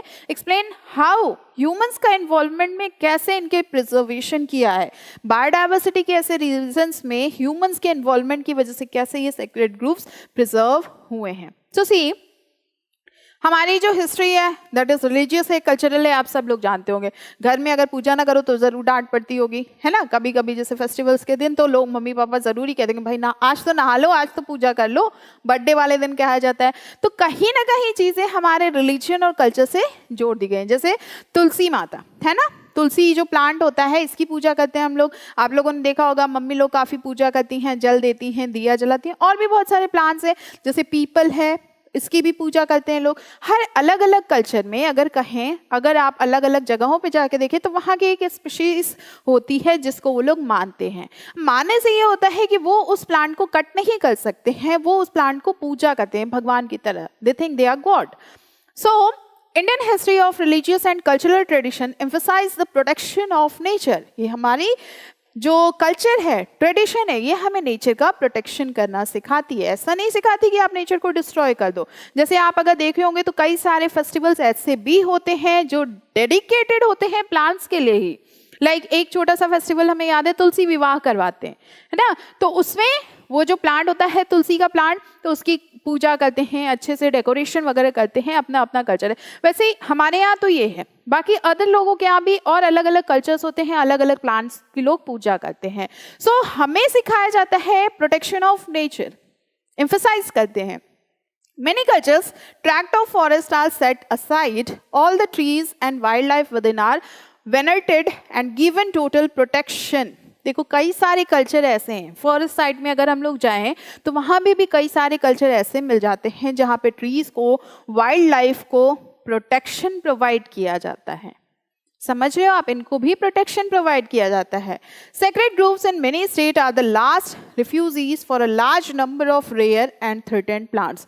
सेक्रेड ग्रूव्स कई सारे स्टेट्स में होते हैं। सो हमारी गवर्नमेंट ने सेक्रेड ग्रूव्स के प्रोटेक्शन के लिए भी काफ़ी चीज़ें बनाई हैं जिसकी वजह से इनका प्रोटेक्शन हो सके, ये ख़त्म ना हो पाए। So large number of rare and threatened plants का प्रोटेक्शन इसमें किया जाता है। दूसरा क्वेश्चन क्या था? हाँ, value of Z regression coefficient, ये कंसिडर किया जाता है measuring of species richness of area. अगर वैल्यू है जेड की 0.7, मतलब z की वैल्यू जो रिग्रेशन कोफिशिएंट है इसकी वैल्यू अगर ज़्यादा होगी तो इसका मतलब वहाँ पे अच्छी स्पीशीज, ज़्यादा स्पीशीज पाई जा रही हैं, वो स्पीशीज रिच एरिया है। और अगर z की वैल्यू कम है, 0.5 तो कम है ना, बी के एरिया में 0.5 है और ये 0.7 से कम है, इसका मतलब कि वहाँ पे स्पीशीज रिचनेस ज़्यादा नहीं है। हायर स्पीशीज रिचनेस आपको बतानी है एंड अ स्टीपर स्लोप। तो आपको हम यही बता दें कि z की वैल्यू ज़्यादा है a में तो a हायर स्पीशीज रिचनेस होगा और इसी का स्टीपर स्लोप भी हायर होगा. Let's check the answer. Ecologists have discovered the value of Z or regression coefficient increase the slope of line become steeper in species area relationship graph. जो species area relationship graph है उसमें जो Z और regression coefficient है ये increase करता है, slope increase करता है, steeper होता है. इसका मतलब कि वहाँ पे species richness ज़्यादा है. So the value of Z for area A is more than the value of Z for area B. Z जो Z है एरिया ए का ये कितना है 0.7 दैट इज 0.7 और बी का कितना है 0.15. तो ए का ज्यादा है बी का कम है. thus area will have more species richness with a steeper slope. Area A जो है इसके पास मोर स्पीशीज है, स्पीशीज रिचनेस है और इनके स्टीपर स्लोप भी हायर है. ठीक, that is the answer. Next question है The image below depicts the result of gel electrophoresis. ये gel electrophoresis का रिजल्ट है. देखो यहाँ पे वेल बनी हुई है ना, जहाँ पे डीएनए को इनकॉर्पोरेट करते हैं और यहाँ पे एनोड होता है. अब ये नेगेटिव चार्ज होते हैं डीएनए, नेगेटिव से पॉजिटिव की तरफ भागेंगे, मतलब पॉजिटिव चार्ज यहाँ पे है तो इधर की तरफ ये भागने लगते हैं, आने लगते हैं. तो जैसे ही इन वेल्स में डीएनए को इनकॉर्पोरेट करते हैं तो डीएनए इधर आने लगते हैं. क्वेश्चन क्या पूछ रहे हैं? If the ladder represent sequence length up to 3000 base pair. ये जो लेडर है ये रिप्रेजेंट कर रहा है 3000 बेस पेयर. पहला क्वेश्चन है which of the band 1 to 4 correspond to 2500 base pair and 100 base pair respectively. पहले क्वेश्चन पे अगर हम लोग देखें तो कह रहे हैं कि इनमें से कौन सा बैंड है 1, 2, 3 एंड 4 जिसके पास 2500 बेस पेयर्स है और 100 बेस पेयर है. देखो होता क्या है, जैसे डीएनए के पास नेगेटिव चार्ज होता है और ये पूरी जेल इलेक्ट्रोफोरेसिस है ना, तो यहाँ पे जैसे डीएनए को इनकॉर्पोरेट करते हैं तो जो छोटे छोटे चार्जेस होते हैं, जो छोटे छोटे डीएनए मॉलिक्यूल्स होते हैं वो जल्दी जल्दी भागने की कोशिश करते हैं और इधर जल्दी से आ जाते हैं. जो छोटे होते हैं, स्मॉलर होते हैं, दे मूव फास्टर. और जो बड़े होंगे, जो हेल्दी होते हैं, हट्टे कट्टे होते हैं, वो आराम से चलते फिरते आते हैं और उनको टाइम लग जाता है. तो ये जो है इसके ज्यादा बेस पेयर है और यहाँ पे जो फोर्थ पे आपको दिख रहा है इसके कम बेस पेयर है. इसका मतलब कि थर्ड 1 to 4 पूछा हुआ है ना, तो दिस इज 2500 बेस पेयर और ये क्या है 100 base pair. Simply easy question है. दूसरा क्वेश्चन है explain the basis of these kind of separation and also mention the significance of these process. तो पहला क्वेश्चन तो सॉल्व करिए, दूसरे पे भी आते हैं. सिंपली आपको ये समझ में आ गया कि जल्दी जल्दी जो फास्ट मूव करते हैं वो छोटे होते हैं, उनके पास कम बेस पेयर होता है, तभी वो इजीली मूव कर पा रहे हैं. क्योंकि ये पूरी जो जेल होती है ना इसमें छोटे छोटे पोल्स होते हैं, तो उन पोल्स से जो इजीली ट्रेवल कर जाएगा, निकल जाएगा, वो कौन होगा भाई? पोल्स इतने छोटे हैं तो जो उससे भी छोटा होगा, सबसे छोटा होगा, वो जल्दी निकल जाएगा. वही जो थोड़े थिक होंगे उनको थोड़ा एडजस्ट करना पड़ेगा ना भाई, इधर से जगह दे दो, इधर से जगह दे दो, तो आराम से वो हिलते डुलते निकलेंगे. चलिए आते हैं हम लोग आंसर पे. Band third is 2500 base pair and 4 is a 100 base pair. देखिए हमने भी वही कहा था कि थर्ड जो है ये 2500 बेस पेयर का है और फोर्थ जो है ये 100 बेस पेयर का है. एक सॉल्व हो गया. दूसरे पे आते हैं. पहले पूछा था कि ये क्या है टेक्निक, है ना, explain the basis of kind of separation. तो इसका आपको एक आंसर लिखना होगा, एक नंबर आपको मिल गया. दूसरे पे आते हैं. जो डीएनए फ्रेगमेंट है ये सेपरेट होते हैं according to their size throughout the sieving effect, जो कि प्रोवाइड करते हैं एगरोज जेल. ये जो जेल इलेक्ट्रोफोरेसिस होता है इसमें पूरा एगरोज जेल होता है और उसी से ये पास होते रहते हैं. तो जो छोटे होते हैं वो जल्दी पास हो जाते हैं. वही चीज है. During electrophoresis the smaller the fragment size the father it moves. जो छोटा फ्रेगमेंट होगा वो जल्दी जल्दी मूव करता है. सो band 3 corresponds to 2500 base pair as it more close towards the cathode and band 4 is 1000 base pair as it move farther towards the anode. Anode की तरफ जो बैंड 4 है, ये वाला जो बैंड है ये जल्दी से आने की कोशिश करता है क्योंकि यहाँ पे पॉजिटिव चार्ज है. ठीक है, जैसे मान लीजिए घर में कोई गेस्ट आया है तो घर में जो छोटे बच्चे होते हैं वो जल्दी से भागते हैं. जैसे अगर मान लीजिए आपके फादर ऑफिस से आते हैं तो कोई छोटा बेबी होगा तो वो जल्दी से उनकी तरफ भाग के जाएगा, वाइल जो बड़े लोग होते हैं धीरे धीरे आराम से आते हैं. सो वैसा ही कुछ एग्जाम्पल आप समझ सकते हो. और लास्ट क्या था, मेंशन द सिग्निफिकेंस, सिग्निफिकेंस भी हमने बता दिया। जो सिग्निफिकेंस होता है जेल इलेक्ट्रोफोरेसिस का, ये प्यूरिफाई करता है, इससे हमें प्यूरिफाइड डीएनए फ्रेगमेंट्स मिल जाते हैं जो प्योर डीएनए होते हैं, और इसका यूज करते हैं हम लोग रिकॉम्बिनेंट डीएनए टेक्नोलॉजी में, आरडीटी में, bye joining them with cloning vectors. जो क्लोन्स बनाने होते हैं क्लोनिंग वेक्टर्स के लिए, तो वहां पे इनका यूज किया जाता है। चलिए हम लोग आते हैं अपने सेक्शन सी, और इसमें एक ही क्वेश्चन है, 5 मार्क्स का क्वेश्चन है, लेकिन देखते हैं क्या है। Read the passage given below and answer the questions that follow. Some restriction enzyme break a phosphodiester bond on both the DNA strand such that only one end of each molecule is cut, and these ends have region of single stranded DNA. BAMH1 is one such restriction enzyme which bind at the recognition sequence 5' GGAT CC to 3' and cleave the sequence just after 5' guanine in one strand, on each strand. कहने की ये passage दिया हुआ है। सबसे पहली बात की ये केस स्टडी बेस्ड क्वेश्चन है, तो यहाँ पे पैसेज दिया हुआ है, उसका आंसर करना है। कुछ रिस्ट्रिक्शन एंजाइम है जो ब्रेक कर रहे हैं फॉस्फोडाइएस्टर बॉन्ड को अपने दोनों एंड से, on both the DNA strand, जो दोनों डीएनए स्ट्रैंड्स हैं उन पे, सच दैट सिर्फ एक वन एंड जो होता है मॉलिक्यूल का वही कट हो रहा है, और उसके रीजंस जो है सिंगल स्ट्रैंडेड डीएनए के, दैट इज BAMH1 जो है वहां पे रिस्ट्रिक्शन एंजाइम है जो कि बाइंड करता है रिकॉग्निशन सीक्वेंस से, ये सीक्वेंस दिया हुआ है, और क्लीव करता है इन सीक्वेंस को जस्ट आफ्टर 5', मतलब 5' के बाद जो ग्वानिन है वहां पे ये क्लीव करेगा, यहाँ पे 5' के बाद जो ग्वानिन है। सो क्वेश्चन है what is the objective of this action, इसका ऑब्जेक्टिव क्या है। इसी में दूसरा क्वेश्चन है explain how the gene of interest is introduce into a vector. Gene of interest को कैसे इंट्रोड्यूस करेंगे वेक्टर में। और तीसरा क्वेश्चन है you are given the DNA shown below 5' A T T T T G A G G A T C C G T A A T G T C C T to 3', और ये भी उसी का sequence दिया हुआ है। If these DNA was cut with BAMH1, अगर इस DNA के सीक्वेंस को कट करेंगे तो कितने फ्रेगमेंट्स मिलेंगे। सिंपली इसका फ्रेगमेंट सिर्फ 2 मिलेगा, क्योंकि यहाँ पे 5' ग्वानिन के पास कट हो रहा है, तो 5' ग्वानिन यहाँ पे होगा, यहाँ पे कट करेगा और यहाँ पे कट करेगा। उसके बाद right the sequence of these double standard DNA fragment with their respective polarity. हमें सीक्वेंस बताना है डबल स्टैंडर्ड डीएनए फ्रेगमेंट का उनके रिस्पेक्टिव पोलैरिटी के साथ। और लास्ट क्वेश्चन डी पूछा हुआ है, मतलब ये 5 नंबर का क्वेश्चन है, तो आप सोच लो इसमें क्या क्या पूछा हुआ है। A gene M was introduced into the E. coli cloning vector PBR322 at BAMH1 site. What will be its impact on the recombination plasmid? Give a possible way by which you could differentiate non-recombinant or recombinant plasmid. तो इतने सारे का answer देना है, पहले ही देख लेते हैं what is the objective of this section. तो इसका ऑब्जेक्टिव क्या है, इसमें ऑप्शनल क्वेश्चन भी दिया हुआ है। सो आंसर पे आते हैं हम लोग। रिस्ट्रिक्शन एंजाइम जो होता है ये हेल्प करता है फॉस्फोडाइएस्टर को बॉन्ड करने में, यही मॉलिक्यूलर सीजर होता है, तो ये कट करने का काम करता है। जैसे सीजर का काम होता है कट करना, वैसे रिस्ट्रिक्शन एंजाइम भी जो होता है ये कट करता है। So enzyme helps to break phosphodiester bond on both the DNA strand, दोनों जो डीएनए का स्ट्रैंड होता है उस पर कट करेगा। अब इसको यूज किया जाएगा कहाँ पे, रिकॉम्बिनेंट डीएनए आरडीटी टेक्नोलॉजी में।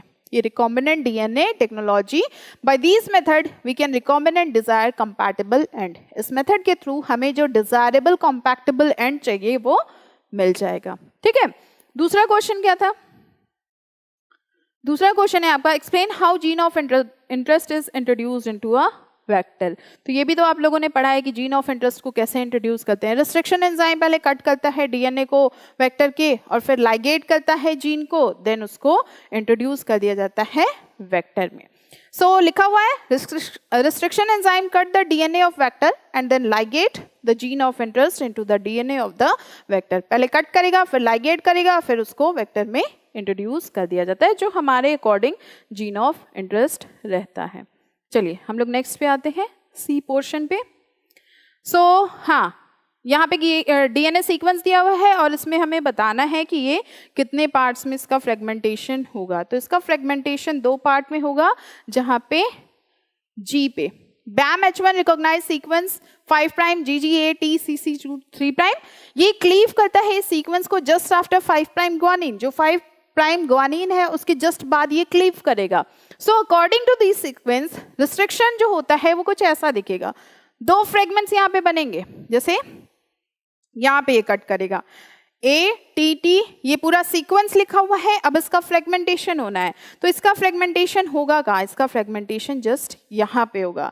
सो लेट्स सी ATTTGAG, हाँ देखो यहाँ पे ये फ्रेगमेंट हो गया, एक सीक्वेंस बन गया, और एक तो ये बन गया, एक ये बन गया, ये अब इसका भी सेम ऐसे ही होगा, तो इनका भी यहाँ पे कट करेंगे, है ना, तो ये सीक्वेंस हमें मिल जाएगा।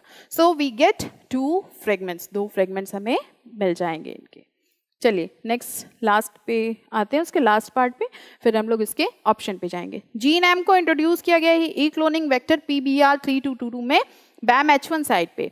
सो उसका इम्पैक्ट क्या होगा रिकॉम्बिनेंट प्लाज्मिड में, जो सर्कुलर DNA होता है प्लाज्मिड, उसमें उसका इम्पैक्ट पूछ रहे हैं रिकॉम्बिनेंट में। हमें पॉसिबल वे बताना है जिससे डिफरेंशिएट कर सके नॉन रिकॉम्बिनेंट और रिकॉम्बिनेंट प्लाज्मिड को। That is the last part of this question. So BAM H1 side जो है ये अफेक्ट करता है टेट्रासाइक्लिन एंटीबायोटिक्स को, और टेट्रासाइक्लिन एंटीबायोटिक रेजिस्टेंस जीन को अफेक्ट करेगा। ठीक है, नाउ अगर रिकॉम्बिनेंट प्लाज्मिड जो होता है वो लूज कर दे टेट्रासाइक्लिन रेजिस्टेंट को, तो वो क्या होंगे, एक्टिवेट ही नहीं हो पाएंगे, इनएक्टिवेशन हो जाएगा रेजिस्टेंस जीन का। अगर वो साइट ही नहीं है जहां से टेट्रासाइक्लिन एंटीबायोटिक रेजिस्टेंट जीन आ पाए, तो वो काम नहीं कर पाएगा। सो रिकॉम्बिनेंट्स जो होंगे सेलेक्ट करेंगे on the basis of non recombinant by plating them, उनकी प्लेटिंग करते हैं जो मीडियम कंटेन करता है टेट्रासाइक्लिन में। जो एक पेटी डिश लेंगे, उसमें टेट्रासाइक्लिन रख लेंगे और उसके बाद रिकॉम्बिनेंट को प्लेस करेंगे। सो रिकॉम्बिनेंट अगर ग्रो नहीं करेगा इस मीडियम में, इसका मतलब कि tetracycline resistance gene is cut. जो टेट्रासाइक्लिन रेजिस्टेंस जीन है उसको कट कर दिया गया, उसको हटा दिया गया, क्योंकि वो उसका यूज ही नहीं कर पा रहा है। ठीक, तो ये इसका आंसर है 5 मार्क्स का। चलिए हम लोग नेक्स्ट पार्ट पे आते हैं, इसके जो ऑप्शनल क्वेश्चन था उस पे। ये भी देखिए, GM crops specially BT crops are known to have higher resistance to pest attack. GM crops जो होते हैं, जेनेटिकली मॉडिफाइड क्रॉप्स, ये BT क्रॉप्स होते हैं, इसको हम लोग हायर रेजिस्टेंस पेस्ट अटैक भी कहते हैं, है ना, इनके पास ज्यादा रेजिस्टेंस होता है पेस्ट अटैक का। सो to substantiate this, an experimental study was conducted in 4 different farmland growing BT and non-BT cotton crops. BT और नॉन BT कॉटन क्रॉप्स को 4 लैंड्स पे ग्रो करवाया गया, farmland 1, farmland 2, farmland 3 and farmland 4। The farmland had the same dimension, सबकी same dimension थी, fertility थी, were under similar climatic conditions भी थी, सब कुछ सेम था, मतलब कि डायमेंशन भी सेम है, फर्टिलिटी भी सेम है और क्लाइमेटिक कंट्रोल भी सेम है कंडीशन। अब ये हिस्टोग्राम बिलो दिखाया गया है uses of pesticide on BT crops and non BT crop in these farmland, ये पूरा ग्राफ दिखाया गया है। तो ये जो डार्क कलर का आपको दिख रहा है, दिस वन, ये सारे BT हैं, और ये जो लाइट कलर के हैं they are non BT biotechnology वाले। तो फार्मलैंड 1 में, 2 में, 3 में और 4 में, ये पूरा ग्राफ आप देख लीजिए। सबसे पहली बात तो इसके हम लोग क्वेश्चन देख लें। Which of the above 4 farmland has successfully applied the concept of biotechnology to show better management practice and use of agrochemicals? If you had to cultivate, which crop would you prefer, BT or non-BT and why? तो सबसे पहली बात हमें बताना है कि इन 4 जो farmland है इसमें सक्सेसफुली कौन सा कॉन्सेप्ट अप्लाई किया गया है, बायोटेक्नोलॉजी का, और उसके बाद जिसमें उसकी अच्छे से मैनेजमेंट की गई है, और आप कौन सा सिलेक्ट करोगे। तो पहले हम आपको बता दें कि यहाँ पे जो 4 फार्मलैंड्स हैं, तो इसमें बताना है कि कौन सा सबसे बेटर यूज किया गया है बायोटेक्नोलॉजी का। आ जाओ भाई। सो ये जो 4 फार्मलैंड देंगे, इसमें फार्म 2 जो है इसमें सक्सेसफुली अप्लाई किया गया है बायोटेक्नोलॉजी का, बिकॉज, और उसकी मैनेजमेंट प्रैक्टिसेस का and use of agrochemicals, because यहाँ पे पेस्टिसाइड जो हैं वो लीस्ट हैं आउट ऑफ 4, चारों में से काफ़ी कम पेस्टिसाइड्स को यहाँ पे यूज किया गया है। सी फार्मलैंड 2 देखो, ठीक है। नाउ चलिए आते हैं हम लोग अपने आंसर पे। ओके, ये रहा। If we were given preference between BT and non-BT crop, we will cultivated BT crop. BT और non-BT crop में दिया जाएगा तो कौन सा यूज करेंगे? BT crop यूज करेंगे, बायोटेक का यूज करेंगे, क्योंकि इससे क्या होगा कि जैसे जो पेस्टिसाइड्स हैं, केमिकल्स का जो यूज किया जा रहा है वो कम हो जाएगा और उसके बाद बहुत ज्यादा हार्मफुल नहीं होंगे वो. This is because use of pesticide is highly reduced for BT crop. Pesticides का यूज काफी कम हो जाता है BT crops के लिए. अच्छा, दूसरे क्वेश्चन पे आ जाते हैं हम लोग, उसी के दूसरे पार्ट पे. हाँ, ये रहा. Cotton bollworm were introduced in another experimental study on the above farmland wherein no pesticide was used. Explain what effect would a BT and non-BT crop have on the pest. Cotton bollworm को introduce किया गया experiment study में. ये जो पूरा farmland दिया था उसमें कोई पेस्टिसाइड नहीं यूज किया गया, तो हमें इफेक्ट बताना है बीटी और नॉन बीटी क्रॉप का पेस्ट पे. चलिए हम लोग बताते हैं. जो कॉटन बॉलवर्म होता है ना, उसमें क्या करता है, जब उसको इंट्रोड्यूस किया जाता है इस इफेक्ट में, तो उसमें से क्या होता है, क्राइजीन होता है. अब ये क्राइजीन जो होता है ये इंट्रोड्यूस कर दिया जाता है बैक्टीरिया में. नाउ बैसिलस थ्रियोजेनेसिस में इसको हम लोगों ने पढ़ा था.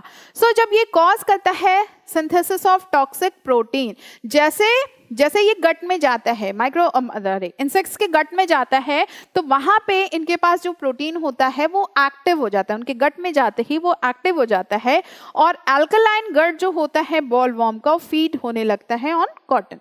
ठीक है. नाउ पंच करने लगते हैं hole in their gut line causing the death of disease, और उसके बाद वो धीरे धीरे स्वेलअप होने लगता है, पंच अप करने लगता है, और ऐसा होने की वजह से बॉलवर्म जो इंसेक्ट होता है उसकी डेथ हो जाती है. सो इस तरीके से हम लोग अपने प्लांट्स को बचा सकते हैं. ठीक है. सो ये पूरा इफेक्ट था, इफेक्ट ऑफ बीटी क्रॉप. और नॉन बीटी क्रॉप का क्या इफेक्ट होगा वो भी देख लीजिए. सो नॉन बीटी क्रॉप जो होते हैं उनका कोई इफेक्ट नहीं होता है कॉटन बॉलवर्म पे, मतलब वो कोई इफेक्ट नहीं शो करेंगे कॉटन के बॉलवर्म पे. नॉर्मली इंसेक्ट आएंगे, खाएंगे और चले जाएंगे. तो yield of cotton will decrease, yield decrease कर जाएगी, जो कॉटन का प्रोडक्शन होगा वो डिक्रीज कर जाएगा क्योंकि इंसेक्ट्स आके उनको खा लेते हैं. And non BT crop will succumbed to pest attack, और उसके ऊपर पेस्ट का अटैक भी हो जाएगा. सो ये डिफरेंसेस थे. ये पूरा 5 नंबर का क्वेश्चन था. इस क्वेश्चन को छोड़िएगा मत, लिख लीजिएगा और टू द पॉइंट लिखिएगा, वरना नंबर नहीं मिलेंगे. बाकी जहां डायग्राम की जरूरत होगी वहां डायग्राम बना दीजिएगा. डायग्राम आपको सिर्फ और सिर्फ पेंसिल से बनाने हैं, लेबलिंग भी पेंसिल से करनी है. तो जितने टिप्स दिए हैं बच्चों इसको फॉलो करिएगा. स्मार्टनेस के साथ आप कॉपी लिखिएगा और अच्छे मार्क्स गेन करिएगा. So all the best, take care, good bye.